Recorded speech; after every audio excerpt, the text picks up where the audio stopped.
Strange Adventure. Captain Von Schuyler sat in his chair in the shade of the tree and surveyed the ragged African before him. The Germans had driven most of the natives out of the rich territory that had been their home for centuries. Now the few that still lived here were about to face the ordeal of crossing the burning expanse of the Kalahari Desert to seek a new home. The native bowed slightly before the German officer. I have a message for you from my chief. The officer stirred slightly in his chair and regarded the old man with contempt. What message, Schweinhund? Speak quickly and get out. It's time for my nap. My chief bids me tell you that since our land is no longer ours, our tribe must leave. The only well this side of desert is here in your camp. We wish to fill our water vessels, for many days must pass before we reach water. So, does your pig of a chief think I am in this accursed country to provide him and his people with water? Get out! Get your water in the Kalahari. The native listened with an impassive face to the captain's words.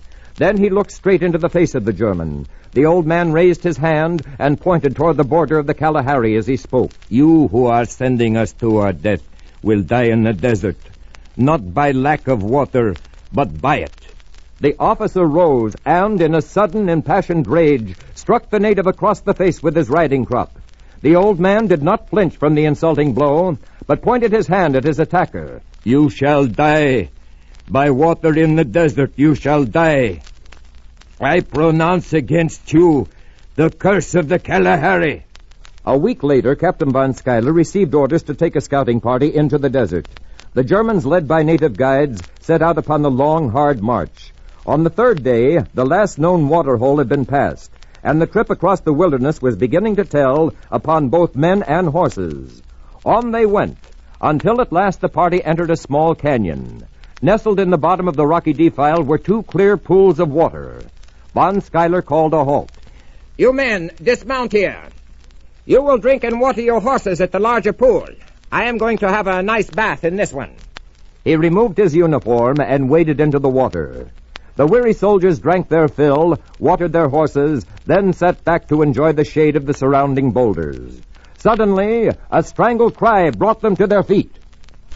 The men ran toward the smaller pool. Von Schuyler stood in the center, his arms thrashing madly. Before the men realized what had happened, the officer sank to his chin, and another wild scream burst from his lips. Suddenly, the plight of their leader became clear.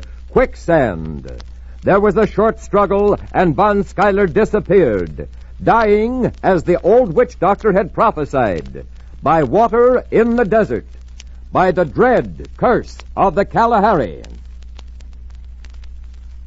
This is Pat McGeehan in Hollywood, California, saying goodbye from my writer Charles Crowder and inviting you to tune in again to another tale of Strange Adventure.